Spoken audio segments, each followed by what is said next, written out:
Welcome back to our channel. Last వీడియోలో మనం SQL తాలూకా introduction గురించి చెప్పుకున్నాం. సో ఈరోజు మన ఎస్క్యూఎల్లో ఉండే సబ్ లాంగ్వేజెస్ అండ్ ఎస్క్యూఎల్లో ఉండే వాటి తాలూకా బేసిక్ కమాండ్స్ గురించి ఈ వీడియోలో డిస్కస్ చేయబోతున్నాం. అలాగే ఎస్క్యూఎల్లో ఉండే కన్స్ట్రెంట్స్ గురించి కూడా మనం ఎక్స్ప్లెయిన్ చేయబోతున్నాం. సో ఎస్క్యూఎల్ అంటే లాస్ట్ వీడియోలో నేను మీకు చెప్పాను ఏమని, స్ట్రక్చర్డ్ క్వైరీ లాంగ్వేజ్. ఈ స్ట్రక్చర్డ్ క్వైరీ లాంగ్వేజ్ ఏదైతే ఉందో వాటిలో 5 సబ్ లాంగ్వేజెస్ ఉంటాయన్నమాట. సబ్ లాంగ్వేజ్ అంటే ఏంటి? ఈ ఒక్కొక్క లాంగ్వేజ్ మొత్తం కలపగా ఈ గ్రూప్ ఆఫ్ సబ్ లాంగ్వేజెస్ కలపగా మనకొచ్చిందే స్ట్రక్చర్డ్ క్వైరీ లాంగ్వేజ్. అయితే ఇప్పుడు ఈ ఒక్కొక్క లాంగ్వేజ్ మళ్ళీ డిఫరెంట్‌గా నేర్చాలంటే అదేం కాదు. మనకిందులో ఉండే ఒక్కొక్క కమాండ్స్ ఈ ఒక్కొక్క సబ్ లాంగ్వేజ్‌కి చెందిందనమాట.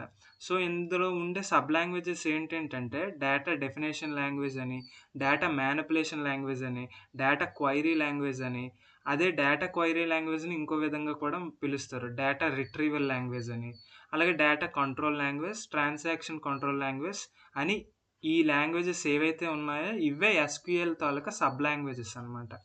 అలాగే ఈ ఎస్‌క్యూఎల్‌లో ఈ సబ్ లాంగ్వేజెస్‌లో ఉండే కమాండ్స్‌తో మనం ఈ డేటాబేస్‌తో మనం ఇంటరాక్ట్ చేయొచ్చనమాట. సో, ఇందులో ఉండే కమాండ్స్ ఏంటేంటంటే ఫర్ ఎగ్జాంపుల్‌కి నేనిక్కడ రాసాను. Create, select, insert, update, delete, drop, truncate. So, ఇలాగే డిఫరెంట్ డిఫరెంట్ కమాండ్స్ ఏవైతే ఉన్నాయో ఈ ఈ కమాండ్స్ అన్నీ కూడా ఒక్కొక్క లాంగ్వేజ్‌కి చెందిందనమాట. ఇప్పుడు మనం అవి ఏ ఏ లాంగ్వేజెస్‌కి చెందిందో చూద్దాం. So, first one data definition language. Data definition language అంటే ఏంటంటే, ఫర్ ఎగ్జాంపుల్ మీరొక టేబుల్ క్రియేట్ చేయాలనుకున్నారు. లేదా టేబుల్‌ని మోడిఫై చేయాలనుకున్నారు. అంటే ఏవైతే రోస్ అండ్ కాలమ్స్ ఉంటాయి కదా! సో, ఆ కాలమ్ తాలూకా స్ట్రక్చర్‌ని మార్చాలనుకున్నారు. అప్పుడు మీరు యూజ్ చేసే కమాండ్సే డేటా డెఫినిషన్ లాంగ్వేజ్‌కి చెందినవనమాట. మీకు లాస్ట్ వీడియోలోనే చెప్పాను. ఏమని? ఇక్కడ ఏవైతే ఈ రోస్ ఉన్నాయో 1, 2, 3 ఈ రోస్‌ని మనం రికార్డ్స్ అని పిలుస్తాం. అలాగే ఇక్కడ ఏవైతే కాలమ్స్ ఉన్నాయో వీటిని మనం ఫీల్డ్స్ అని పిలుస్తాం. సో, ఏవైతే ఫీల్డ్స్ ఉన్నాయో మనం ఎక్స్‌ట్రాగా ఫీల్డ్ ఏవైనా యాడ్ చేయాలన్నా, లేదా ఇలాంటి టేబుల్ క్రియేట్ చేయాలన్నా, మనం డేటా డెఫినిషన్ లాంగ్వేజ్‌లో ఉన్న కమాండ్స్ వాడతాం. సో, ఆ కమాండ్స్ ఏంటి? సో, ఇప్పుడు మనం ఇక్కడ చూసినట్టయితే ఈ డేటా డెఫినిషన్ లాంగ్వేజ్‌లో మనకి టోటల్‌గా 4 కమాండ్స్ ఉన్నాయి. క్రియేట్, ఆల్టర్, డ్రాప్, ట్రంకేట్ ఇవి బేసిక్ కమాండ్స్ అనమాట. సో, క్రియేట్ అనేది ఎప్పుడు యూజ్ చేస్తాం? ఫర్ ఎగ్జాంపుల్ నాకిప్పుడు ఒక డేటాబేస్‌లో ఒక టేబుల్ నేను తయారు చేయాలనుకున్నాను. ఆ టేబుల్‌లో మనకేంటి డిఫరెంట్ కాలమ్స్ ఉంటాయి. ఆ ఒక్కొక్క కాలమ్ ఏ డేటాకి చెందినది అనేది కూడా మనం తయారు చేస్తాం. సో, అలాంటి టైంలో మనం క్రియేట్ అన్న కమాండ్ యూజ్ చేస్తాం అనమాట. అలాగే ఆల్టర్ ఎప్పుడు యూజ్ చేస్తాం? మనం ఇందాకలే చెప్పుకున్నాం. ఇప్పుడు మనం ఏదైతే టేబుల్ క్రియేట్ చేసామో అది క్రియేట్ చేసేసాం. ఫర్ ఎగ్జాంపుల్ నేను ఒక టేబుల్ క్రియేట్ చేశాను. దానికి ఒక 5 కాలమ్స్ ఉన్నాయనుకుందాం. నాకు ఏదో ఒక కారణంగా నాకు సిక్స్త్ కాలమ్ కావాల్సొచ్చింది. అందులో ఏదో సెపరేట్‌గా ఇంకో డేటా యాడ్ చేయాలనుకుంటున్నాను అదే టేబుల్‌కి. అలాంటప్పుడు మనం ఏం చేస్తాం? ఆల్టర్ అనే ఈ కమాండ్‌ని యూజ్ చేస్తాం. సో, దీన్ని బట్టి మనం ఆ టేబుల్ యొక్క స్ట్రక్చర్‌ని మళ్ళీ మోడిఫై చేయొచ్చనమాట. అలాగే డ్రాప్ అంటే ఏంటి? డిలీట్ లెక్కనమాట. సో, ఇక్కడ డ్రాప్ అని యూజ్ చేస్తే మనకి టేబుల్ మొత్తం ఒకేసారి డిలీట్ అయిపోతుంటదనమాట. సో, మొత్తం టేబుల్ అంతా ఒక డేటాబేస్ నుండి మొత్తం వానిష్ చేసేయడానికి మనం డ్రాప్ అనే కమాండ్ యూజ్ చేస్తాం. ట్రంకేట్ కూడా సిమిలర్‌గా డ్రాపే. కానీ ఇక్కడ ట్రంకేట్‌లో ఏం చేస్తారంటే, ట్రంకేట్ యూజ్ చేసినప్పుడు టేబుల్‌లో ఉండే డేటా అంటే ఏవైతే మనం ఇక్కడ చూస్తున్నాం కదా! టేబుల్ తాలూకా స్ట్రక్చర్ ఏం మారదు. అంటే ఈ ఫీల్డ్స్ ఏం మారవు. ID, name, age, salary, city, country ఇవేం మారవు. ఇందులో ఏదైతే డేటా ఉందో, ఈ డేటా అంతా రికార్డ్స్ అన్నీ కూడా వానిష్ అయిపోతాయన్నమాట. టేబుల్ స్ట్రక్చర్ అలాగే ఉంటుంది. కానీ డేటా మొత్తం ఆ టేబుల్‌లోది మనం వానిష్ చేయాలంటే ట్రంకేట్ అన్న కమాండ్ యూజ్ చేస్తాం. సో, 1, 2, 3 రికార్డ్స్ ఏవైతే ఉన్నాయో ఈ రికార్డ్స్ నేను తీయాలనుకుంటే ట్రంకేట్ అని కమాండ్ యూజ్ చేసి ఆ టేబుల్ నేమ్ రాసినట్టయితే మనకు అందులో ఉన్న కమెంట్స్ అనేవి వానిష్ అయిపోతాయనమాట. అదే టేబుల్ నేమ్ రాసామంటే మొత్తం ఏదైతే ఈ టేబుల్ ఉందో ఈ టేబుల్ మొత్తం ఆ డేటాబేస్ నుండి వానిష్ అయిపోతది. సో, మీరు ఏమని గుర్తుంచుకుంటారంటే డేటా డెఫినిషన్ లాంగ్వేజ్ అంటే ఏటంటే ఏదైతే మీరు మొత్తం టేబుల్ పై ఆధారపడతదా? అంటే టేబుల్ మొత్తాన్ని క్రియేట్ చేయాలన్నా, టేబుల్ క్రియేట్ చేశాక మళ్ళీ టేబుల్ తాలూకా స్ట్రక్చర్‌ని అంటే ఏదైనా ఎక్స్‌ట్రాగా మీరు ఫీల్డ్‌ని యాడ్ చేయాలన్నా, కాలమ్‌ని యాడ్ చేయాలన్నా, అలాంటప్పుడు మీకు డేటా డెఫినిషన్ లాంగ్వేజ్‌లో ఉన్న కమాండ్స్‌ని మీరు యూజ్ చేస్తారనమాట. అవేంటేంటంటే క్రియేట్ అంటే టేబుల్‌ని క్రియేట్ చేయడం. ఆల్టర్ అంటే ఏదైనా ఎక్స్‌ట్రా ఫీల్డ్ యాడ్ చేయడం. డ్రాప్ అంటే టేబుల్ మొత్తాన్ని డిలీట్ చేయడం. ట్రంకేట్ అంటే ఆ టేబుల్‌లో ఉన్న డేటాని రికార్డ్స్ ఏవైతే ఉన్నాయో వాటిని డిలీట్ చేసి స్ట్రక్చర్‌ని సేమ్ అదే టేబుల్‌లో స్ట్రక్చర్ సేమ్ అదే టేబుల్‌లో ఉండడం, డేటాబేస్‌లో ఉండడం అనేది జరుగుతుందనమాట.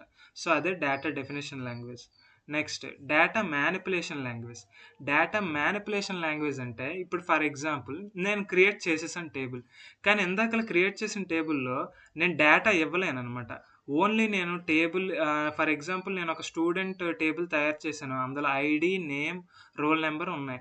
అందులో నేను క్రియేట్ చేసిన దాంట్లో కేవలం నేను ఈ 3 ఫీల్డ్స్ కావాలి. ఈ డేటా టైప్ ఉంటుంది అని చెప్తాను తప్ప, మనం డేటాని ఇన్సర్ట్ చేయడం అవ్వదనమాట. సో, ఇప్పుడు ఆ టేబుల్ క్రియేట్ అయిపోయింది. దాన్ని నేను ఎలా యూజ్ చేస్తాను? ఇన్సర్ట్ అనే కమాండ్ యూజ్ చేసి దాంట్లో రికార్డ్స్‌ని మనం పంపిస్తామనమాట. ఫర్ ఎగ్జాంపుల్ ఐడీ నంబర్ 1 వాడ్ వాడి తాలూకా డేటా అనేది ఆ ఫస్ట్ రోలో మొత్తం మనకి ఉంటుంది. సో, అది ఫస్ట్ రికార్డ్. సో, అలాగా మనం ఒక డేటాని ఎంటర్ చేయాలంటే ఈ డేటా మ్యానిపులేషన్ లాంగ్వేజ్‌లో ఉన్న కమాండ్స్‌ని మనం యూజ్ చేస్తాం. లైక్ ఇన్సర్ట్ అనేది మనం ఇప్పుడు టేబుల్ క్రియేట్ చేసేసాం కదా! ఇందాకలా డేటా డెఫినిషన్ లాంగ్వేజ్‌లో క్రియేట్ యూజ్ చేసి. ఇప్పుడు ఏం చేస్తాం? ఇన్సర్ట్ యూజ్ చేసి ఆ రెస్పెక్టివ్ టేబుల్‌లో మనం వాల్యూస్‌ని పంపిస్తాం అనమాట రికార్డ్స్‌ని. అలాగే నెక్స్ట్ అప్డేట్ అంటే ఏదైనా particular data for example existed data ఉంది. ఆహ్, రోల్ నంబర్ 1 ఆడు లాస్ట్ ఇయర్ ఏమో ఫస్ట్ క్లాస్ అనుకుందాం. ఇప్పుడేంటి నెక్స్ట్ ఇయర్‌కొచ్చేసప్పటికి సెకండ్ క్లాస్ కదా! కానీ వాడు ఆ స్కూల్ నుండి మానలేదనుకుందాం. సో, అప్పుడేంటి వాడి డేటా ఎగ్జిస్ట్ అయ్యి ఉంటది. కానీ అప్డేట్ చేయాలి. ఏమని? సెకండ్ క్లాస్ అని. అప్పుడెలా మారుస్తాం? అప్డేట్ అనే కమాండ్ యూజ్ చేస్తాం. సో, అలాగా టేబుల్‌లో ఉన్న డేటాని మనం మానిప్యులేట్ చేయాలంటే ఈ కమాండ్స్ యూజ్ చేస్తామనమాట. సో, ఇది అప్డేట్ కమాండ్ తాలూకా మీనింగ్. నెక్స్ట్ డిలీట్ కమాండ్ ఎప్పుడు యూజ్ చేస్తామంటే, ఇప్పుడు నేను టేబుల్ క్రియేట్ చేసేసాను. ఇందాకలా మనం ట్రంకేట్ కమాండ్ యూజ్ చేసినప్పుడు ఆహ్, విత్ రెస్పెక్ట్ టు పర్టిక్యులర్ రో మనకు డేటా పోదు. మొత్తం ఏదైతే టేబుల్‌లో మొత్తం ఎన్ని రికార్డ్స్ ఉన్నాయో అన్ని రికార్డ్స్ ఒకేసారి వానిష్ అయిపోతాయి. కానీ నాకిప్పుడు ఫర్ ఎగ్జాంపుల్ ఒక స్టూడెంట్ ఏదో ఒక పర్టిక్యులర్ స్కూల్ నుండి వెళ్ళిపోయాడనుకుందాం. అప్పుడు వాడు ఆ స్కూల్‌లో లేడు కాబట్టి నేను ఆ డేటాని క్లియర్ చేసేయాలనుకుంటున్నాను అనుకుందాం. సో, అప్పుడు మనం ఏం చేస్తాం? డిలీట్ అనే కమాండ్ యూజ్ చేసి నాకు ఈ పర్టిక్యులర్ రికార్డ్ అంటే నాకు ఆ డేటా నాకు డిలీట్ చేయాలనుకుంటే అప్పుడు నేను డిలీట్ అనే కమాండ్ యూజ్ చేస్తాను. సో, అలాంటప్పుడు మనం డేటా మ్యానిప్యులేషన్ లాంగ్వేజ్ తాలూకా బేసిక్ కమాండ్స్ అని యూజ్ చేస్తాం. అయితే కొన్ని రిసోర్సెస్‌లో డేటా మ్యానిప్యులేషన్ లాంగ్వేజ్‌లో సెలెక్ట్ అనే కమాండ్ కూడా ఉంది. కానీ మోస్ట్ ఆఫ్ ద రిసోర్సెస్‌లో అది వేరే లాంగ్వేజ్‌కి చెందినగా చూపిస్తున్నారు. సో, ఏం చేస్తారంటే ఈ 3 కమాండ్స్ డేటా మ్యానిప్యులేషన్ లాంగ్వేజ్ తాలూకా బేసిక్ కమాండ్స్ కింద గుర్తుంచుకుంటారు. సో, దీని ద్వారా మనం ఏం చేస్తాం? డేటాని యాడ్ చేయడం గానీ, డిలీట్ చేయడం గానీ, మోడిఫై చేయడం గానీ, ఇక్కడ మోడిఫైయింగ్ అంటే వీడి ఉద్దేశ్యం అప్డేట్ చేయడం గానీ, ఇలా డేటాని మాత్రమే మోడిఫై చేస్తే వాటిని మనం ఏం చెప్తాం? Data manipulation language. అదే ఒకవేళ ఆహ్, టేబుల్ తాలూకా స్ట్రక్చర్‌ని మార్చాలనుకుంటే అప్పుడు మనం ఆల్టర్ యూజ్ చేస్తాం. సో, కన్‌ఫ్యూజ్ అవ్వకండి. సో, అవే ఆ రెండిటి లాంగ్వేజెస్ తాలూకా meaning. Next data control language. ఇదెప్పుడు యూజ్ చేస్తాం? ఫర్ ఎగ్జాంపుల్ డేటాబేస్‌లో ఉన్న డేటాని యాక్సెస్ చేయడానికి మనం పర్టిక్యులర్ యూజర్‌కి గాని, ఎవరో ఒకరు యూజర్‌కి గాని మనం యాక్సెస్‌ని గ్రాంట్ చేయాలనుకున్నాం అనుకోండి. అంటే యాక్సెస్‌ని ఇవ్వాలనుకున్నాం అనుకోండి. అప్పుడు గ్రాంట్ అనే కమాండ్‌ని యూజ్ చేస్తాం. అలాగే పర్టిక్యులర్ డేటాని వాడికి తీసుకోవడానికి మళ్ళీ ఇచ్చిన పర్మిషన్‌ని వెనక్కి లాక్కోవడానికి మనం ఏం చేస్తాం? రివోక్ కమాండ్ యూజ్ చేస్తాం అనమాట.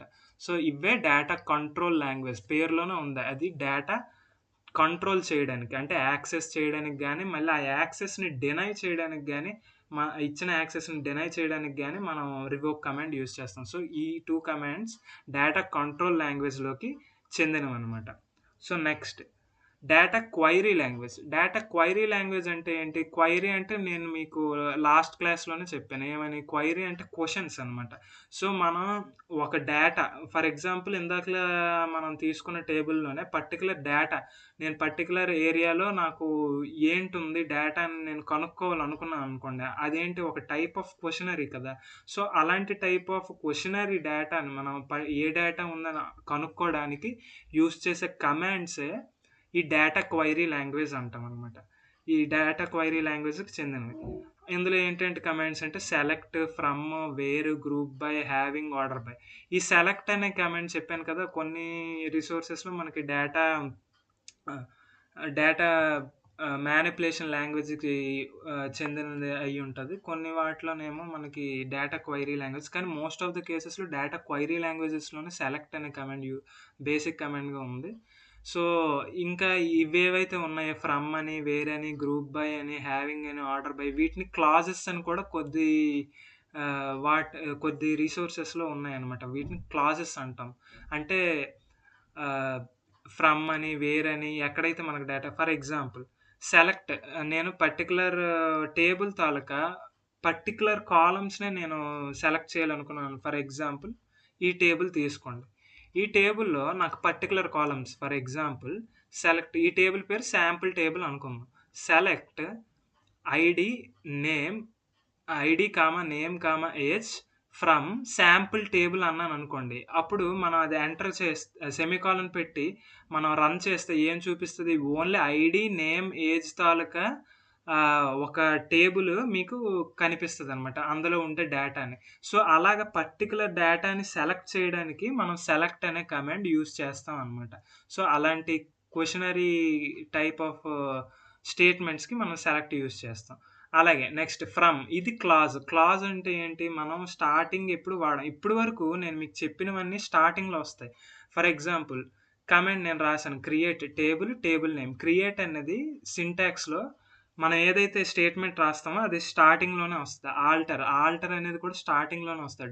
డ్రాప్ అనేది కూడా స్టార్టింగ్‌లోనే వస్తది. డ్రాప్ టేబుల్, టేబుల్ నేమ్ రాస్తారనమాట. సో, అప్పుడు టేబుల్ డ్రాప్ అవుద్ది. ట్రంకేట్ టేబుల్ నేమ్ రాస్తే అది అందులో ఉన్న డేటా మొత్తం వానిష్ అయిపోయి స్ట్రక్చర్ అలాగే ఉంటుంది. సో, అది ఇలాగా ఫస్ట్ ఈ బేసిక్ కమాండ్స్ అన్నీ కూడా స్టార్టింగ్‌లోనే వస్తాయి. అయితే ఈ ఇన్సర్ట్ కూడా అంతే, అప్డేట్ కూడా అంతే, డిలీట్ కూడా అంతే. ఈ గ్రాంట్, రివోక్ అలాగే సెలెక్ట్ వరకు అవి చెల్లుతాయి. ఇప్పుడు నేను ఏవైతే క్లాజెస్ అన్నానో ఈ from, where, group by, having, order by ఇవన్నీ ఏంటంటే క్లాజెస్ అంటాం అనమాట. సో, ఇవేంటంటే స్టేట్మెంట్ మధ్యలో వాడతాం. ఫర్ ఎగ్జాంపుల్ ఇందాకలదే మనం తీసుకుందాం sample table. So, select star పెడితే ఏంటంటే మొత్తం అన్ని కాలమ్స్ కూడా మనకి సెలెక్ట్ అవుతాయన్నమాట. So, select star from sample table వే అది ఇక్కడ ఫ్రమ్ 1-2 అనేసి అన్నామనుకోండి. సో, ఫస్ట్ 2 రికార్డ్స్ మాత్రం మనకు సెలెక్ట్ అవుతాయి. ఇప్పుడు మనకి అవుట్‌పుట్‌లో ఏం చూపిస్తది? మొత్తం అన్ని ఫీల్డ్స్ చూపిస్తూ 2 రికార్డ్స్ చూపిస్తదనమాట. సో, అలాంటి టైంలో మనం ఫ్రమ్ అనేది యూజ్ చేస్తాం. అలాగే వేర్ కూడా మనకేంటంటే ఫర్ ఎగ్జాంపుల్ ఇక్కడ మీరు డేటా తీసుకోండి. Where age is less than 32 where age is less than 40 so, that type of కేసెస్‌కి మనం వేర్ అనే కమాండ్‌ని యూజ్ చేస్తాం అనమాట.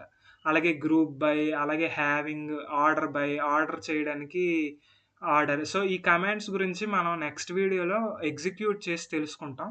సో, ఇవే అనమాట. క్వైరీ మనం ఏవైతే క్వెషనరీగా మనం డేటా ఏముందని తెలుసుకోవడానికే మనం యూజ్ చేసే కమాండ్స్ అన్నీ కూడా డేటా క్వైరీ లాంగ్వేజ్‌కొస్తాయి. వీటి గురించి మనం నెక్స్ట్ వీడియోలో నేను కంపైల్ చేసి మీకు రన్ చేసి చూపిస్తాను.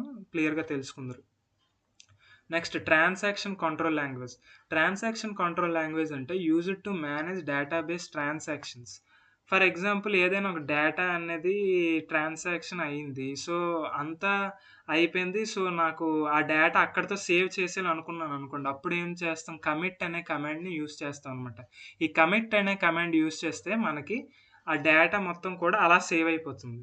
అదే రోల్ బ్యాక్ యూజ్ చేసామనుకోండి ఫర్ ఎగ్జాంపుల్ ఏదో ట్రాన్సాక్షన్‌లో నాకు డౌటొచ్చింది, లేదా తప్పనిపించింది. సో, అప్పుడు నేనేం చేస్తాను, రోల్ బ్యాక్ అనే కమాండ్ యూజ్ చేస్తే అప్పటి వరకు ఎంతవరకైతే డేటా అనేది ట్రాన్సాక్షన్ అయిందో, ఆ డేటా మొత్తం మళ్ళీ రోల్ బ్యాక్ అయిపోతుందనమాట. సో, అలాంటి కేసెస్‌లో మనకి రోల్ బ్యాక్ అనేది యూజ్ అవుతుంది. Next save point. For example నేను సగం వరకు డేటా ట్రాన్సాక్షన్ ఇది ఆప్షనల్ కూడాను. ఇదేంటంటే మనకి డేటా అనేది సగం వరకు ట్రాన్సాక్షన్ అయ్యి, మనకు అక్కడి వరకే ట్రాన్సాక్షన్ అయింది. నాకేదో డౌట్ ఉంది. సో, నేనక్కడ సేవ్ పాయింట్ చేస్తే అక్కడితో ఆగిపోతుందనమాట. తర్వాత నాకు కావాల్సొస్తే నేను రోల్ బ్యాక్ చేసుకోవచ్చు. సో, అలాంటి టైంలో మనం సేవ్ పాయింట్ అనే కమాండ్‌ని యూజ్ చేస్తామనమాట. సో, ఈ 3 కమాండ్స్ కూడా ట్రాన్సాక్షన్ కంట్రోల్ లాంగ్వేజ్. ట్రాన్సాక్షన్ అయినప్పుడు యూజ్ చేసే కంట్రోల్ చేయడానికి యూజ్ చేసే కమాండ్సే ట్రాన్సాక్షన్ కంట్రోల్ లాంగ్వేజ్ కమాండ్స్ అనమాట. సో, అవే టోటల్‌గా 5 సబ్ లాంగ్వేజెస్. నాకు తెలిసి మీకు అర్థమైందని అనుకుంటున్నాను. నెక్స్ట్ వీడియోలో నేను ఇంకా కంపైల్ చేసి మీకు చూపిస్తాను. ఇప్పుడు కన్‌స్ట్రైంట్స్ గురించి తెలుసుకుందాం. కన్‌స్ట్రైంట్స్ అంటే రూల్స్ అనమాట. సో, మనం టేబుల్ క్రియేట్ చేసినప్పుడే ఫర్ ఎగ్జాంపుల్ ఏదైనా ఒక డేటా ఇవ్వకపోవడం గానీ, లేదా అక్కడక్కడ ఒక్కొక్క డేటా ఒక్కొక్కలా ఉండాలి. కానీ అలాగా లేకుండా మనం సేమ్‌గా ఎంటర్ చేసినా గానీ, అలాంటి డేటాని మనం ఏం చేయాలి, నాకు ఎలాగున్న డేటా అలాగే కావాలి. సో, నాకు అలాంటి దగ్గర మిస్టేక్స్ రాకూడదు. సో, అలాంటప్పుడు మనం ఈ కన్‌స్ట్రైంట్స్ అనేవి వాడతాం అనమాట. సో, ఈ కన్‌స్ట్రైంట్స్ అంటే సింపుల్‌గా చెప్పాలంటే రూల్స్. సో, ఎన్ని కన్‌స్ట్రైంట్స్ ఉన్నాయి టోటల్‌గా? 7 కన్‌స్ట్రైంట్స్ ఉన్నాయి. సో, నాట్ నల్ కన్‌స్ట్రైంట్ అంటే ఫర్ ఎగ్జాంపుల్ నేను టేబుల్ క్రియేట్ చేస్తున్నాను. క్రియేట్ చేస్తున్నప్పుడు ఒక కాలమ్‌లో నాకు డేటా ఎంటర్ చేస్తున్నప్పుడు అక్కడ గ్యారంటీగా నల్ ఉండకూడదు. ఫర్ ఎగ్జాంపుల్ మనం ఒక బిజినెస్ ఎంప్లాయీస్‌ది తీసుకుందాం. ప్రతి ఒక్క ఎంప్లాయీకి కూడా ఒక్కొక్క ఐడీ అనేది ఉంటుంది. సో, ఆ ఐడీ గ్యారంటీగా ఉంటుంది. అక్కడ మనం బ్లాంక్‌గా ఉంచకూడదు కదా! సో, మనం ఆ టేబుల్ క్రియేట్ చేస్తున్నప్పుడు నాట్ నల్ కన్‌స్ట్రైంట్ అనేది యూజ్ చేస్తామనమాట.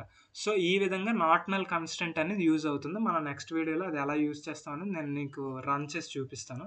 నెక్స్ట్ డిఫాల్ట్ కన్‌స్ట్రైంట్ అంటే ఫర్ ఎగ్జాంపుల్ నేను ఏదైనా ఒక డేటా అనేది పర్టిక్యులర్ కాలమ్‌లో నేను ఇవ్వలేదు అనుకుందాం.